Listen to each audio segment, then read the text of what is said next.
9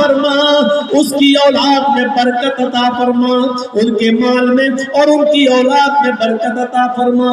یہ انس ہی تھے جنہوں نے 10 سال جناب محمد رسول اللہ کی خدمت کی ہے. یہ انس ہی تھے آگے چل کر یہ بڑے امیر بنے. اللہ نے ان کی دولت میں بھی اضافہ کیا اور ان کے بچوں کی تعداد میں بھی اضافہ ہوا ہے. مدینے میں اکثر بچوں کی تعداد انہی کی نظر آتی تھی, سب سے زیادہ بچے انہی کے نظر آتے تھے. یہ دعا کا اثر تھا جناب محمد رسول اللہ صلی اللہ علیہ وسلم کی دعا کا. کہنا یہ چاہتا ہوں کہ اس واقعے کو دیکھیے کہ پہلے زمانے کی عورتیں بچے کے انتقال کے بعد بھی میک اپ اپنے شوہر کے لیے کر رہی ہیں, بن ٹھن کر اپنے شوہر کے لیے رہ رہی ہیں, اپنے شوہر کو سکون پہنچا رہی ہیں. یہاں تک کہ رات میں شوہر نے جب میک اپ میں اور خوشبو میں اپنی بیوی کو دیکھا تو وہ بھی اپنے آپ کو روک نہ سکے اور انہوں نے ان سے ہم بستری بھی کی. اور اس ہم بستری پر برکت کی دعا جناب محمد رسول اللہ صلی اللہ علیہ وسلم نے کی کہ اللہ اس رات میں تمہیں کوئی برکت عطا فرمائے. پھر حضرت انس پیدا ہوتے ہیں. پھر انس کے منہ میں بھی سب سے پہلے لقمہ لعاب دہن جناب محمد رسول اللہ کا جاتا ہے. میرے پیارے ساتھیوں, پھر انس کے مال و دولت مال و اولاد میں برکت کی دعا بھی اللہ کے نبی کرتے ہیں. تو یہ اس زمانے میں یہ حال تھا. وَلَا تَعْقُلْنَ وَالِدَيْكَ وَإِنْ أَمَرَاكَ أَن تَخْرُجَ مِنْ أَهْلِكَ وَمَالِكَ. اپنے والدین کی نافرمانی مت کرنا, اگرچہ وہ دونوں تمہیں حکم دے کہ ان کے گھر سے نکل جاؤ, اپنے بیوی بچوں کو چھوڑ دو, مال و دولت کو چھوڑ دو, تب بھی ان کی نافرمانی مت کرنا. وَلَا تَتْرُكَنَّ صَلَاةً مَكْتُوبَةً مُتَعَمِّدًا. فرض نماز کبھی بھی قصداً جان بوجھ کر مت چھوڑنا. فَإِنَّ مَن تَرَكَ صَلَاةً مَكْتُوبَةً مُتَعَمِّدًا فَقَدْ بَرِئَتْ مِنْهُ ذِمَّةُ اللَّهِ. جو فرض نماز قصداً جان بوجھ کر چھوڑ دیتا ہے, اللہ کی ذمہ داری اس کے اوپر سے ہٹ جاتی ہے. جب نمازی نماز نہ پڑھے اور فرض نمازوں کا جنازہ نکلتا رہے تو اللہ کی اس کے اوپر کوئی ذمہ داری نہیں ہے. مرے کٹے کچھ بھی ہو, پھر اللہ کی کوئی ذمہ داری اس کے اوپر نہیں رہی ہے. فقط بریت من ذمۃ اللہ, اللہ کے ذمے سے وہ آدمی نکل گیا ہے جو فرض نماز کی پابندی نہیں کرتا ہے. اور چوتھی چیز بتائی, ولا تشربن خمرا فانه راس كل ذنب. اور سنو, کبھی شراب مت پینا, کسی بھی کنڈیشن میں شراب کو ہاتھ مت لگانا. فإنه رأس كل ذنب, اس لیے کہ وہ ہر برائی کی جڑ ہے. ہر برائی کی جڑ شراب ہے. شراب پینے کے بعد زنا کرنے کا دل کرتا ہے, شراب پینے کے بعد چوری کرنے کا دل کرتا ہے, شراب پینے کے بعد ماں باپ کے سامنے, ماں اور باپ کے سامنے گالی دینے کا دل کرتا ہے. اور شرابی جب شراب کے نشے میں گھر آتا ہے تو اپنی بہن اور اپنی بیٹی کے سامنے بھی گندی گندی گالیاں دیتا ہے. اس کو نہیں معلوم وہ جس نشے میں ہے وہ کس کے سامنے گالیاں دے رہا ہے. وہاں اس کی بیوی بھی موجود ہے, اس کی ماں بھی موجود ہے, اس کی جوان بیٹی بھی موجود ہے, لیکن ادھر بھی ایسی گندی گندی گالیاں اس کے منہ سے نکلتی ہے کہ جس کو سننا گوارا نہیں کیا جا سکتا ہے. میرے پیارے ساتھیوں, اس نے کہا فإنہ رأس كل ذنب, شراب کو ہاتھ مت لگانا کیونکہ شراب تمام برائیوں کی جڑ ہے. وإياك بالمعصية فإن بالمعصية حل سخط اللہ. ہر گناہ کے کام سے دور رہنا ہے معاذ, ہر گناہ کے کام سے دور رہنا ہے معاذ. اس لیے کہ جس بستی میں گناہوں کے کام عام ہو جاتے ہیں, جس بستی میں جوا عام ہو جاتا ہے, جس بستی میں شراب عام ہو جاتی ہے, جس بستی کے اندر زناکاری عام ہو جاتی ہے, اللہ سخط اللہ, تو اللہ کا غضب, اللہ کا عذاب بھی اس بستی پر حلال ہو جاتا ہے. یعنی اللہ کسی وقت اس بستی پر عذاب نازل کر سکتا ہے.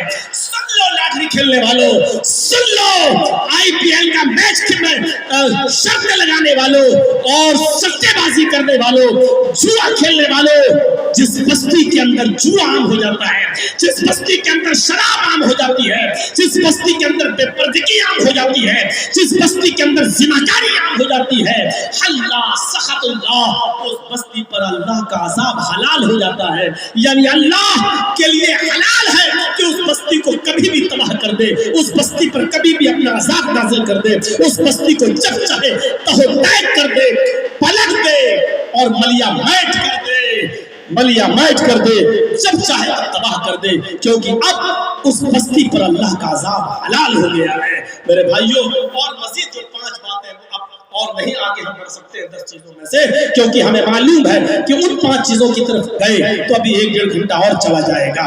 میرے پیارے ساتھیوں، یہ جلسہ آپ کا مسجد کی تعمیر و ترقی اور کے لیے ہو رہا ہے۔ ایک وقفیہ مسجد ہے، ایک جامع مسجد ہے، دونوں مسجدوں کی ترقی کے لیے ہو رہا ہے۔ اور ایک بات سنتے ہی آئیے گا یہاں سے کہ ایک بار مدینے کے اندر جب مسجد نبوی بن کر تیار ہوئی تو اتنا تیل نہیں تھا کہ چراغ جلا کر نماز پڑھ سکے، تو 3 مہینے تک اندھیرے میں نماز ہوتی رہی۔ مسجد نبوی بننے کے بعد فجر کی نماز میں اندھیرا رہتا تھا، مغرب کی نماز میں اندھیرا رہتا تھا، عشاء کی نماز میں اندھیرا رہتا تھا، اس لیے کہ کسی کے پاس اتنا تیل نہیں تھا کہ وہ چراغ جلا سکے، اتنا تیل نہیں تھا۔ 3-4 مہینے کے بعد ایک بار عشاء کی نماز پڑھانے کے لیے اللہ کے رسول مسجد نبوی میں گھسے تو کیا دیکھتے ہیں کہ مسجد نبوی کے کونے میں چراغ جل رہا ہے، اور چراغ کی روشنی میں صحابہ کے چہرے جگمگا رہے ہیں۔ اللہ کے نبی صلی اللہ علیہ وسلم نے پوچھا، یہ چراغ کس نے جلایا؟ ایک کونے سے آواز آئی، حضرت ایک صحابی کی، حضرت تمیم داری کی، کہ اللہ کے رسول ہم نے جلایا ہے، ہمارے پاس ایکسٹرا کچھ تیل تھا وہ میں لایا اور اس تیل سے چراغ جلایا ہے میں نے۔ اے اللہ کے رسول، آج کے بعد مغرب اور عشاء اور فجر کی نماز میں اس مسجد میں چراغ جلے گا اور تیل کی ذمہ داری میری ہے، وہ تیل میں لا کر دوں گا۔ اللہ کے نبی نے نماز پڑھائی، نماز پڑھانے کے بعد تمیم داری نے پوچھا، اے اللہ کے نبی کیا کوئی غلط تو نہیں کیا میں نے چراغ جلایا ہے، اس مسجد میں روشنی کر دی ہے، کوئی غلط تو نہیں کیا؟ اللہ کے رسول نے نماز پڑھانے کے بعد کھڑے ہو کر حضرت تمیم داری کو اپنے سینے سے لگایا اور گلے سے لگانے کے بعد کہا، قد نبرت الاسلام، آئے تمیم تو نے مسجد نہیں چمکائی ہے، تو نے آج پورا اسلام چمکا دیا ہے، پورا اسلام روشن کر دیا ہے، پورے اسلام کے اندر روشنی پیدا کر دی ہے۔ آئے تمیم داری، آج تو نے صرف مسجد میں روشنی نہیں پیدا کی ہے بلکہ پورے اسلام کو روشن کر دیا ہے، پورے اسلام کو چمکا دیا ہے۔ جب مسجد میں چراغ جلانے پر اللہ کے نبی خوش ہو رہے ہیں اور کہہ رہے ہیں کہ تم نے پورا اسلام چمکا دیا ہے، تو مسجد کو بنانا، مسجد کو سنوارنا اور مسجد کی تعمیر کرنا اور مسجد میں بڑھ چڑھ کر حصہ لینا کتنا بڑا ثواب ہوگا۔ میرے پیارے ساتھیوں، بڑھ چڑھ کر اس کارے خیر میں آپ ہاتھ بڑھائیے۔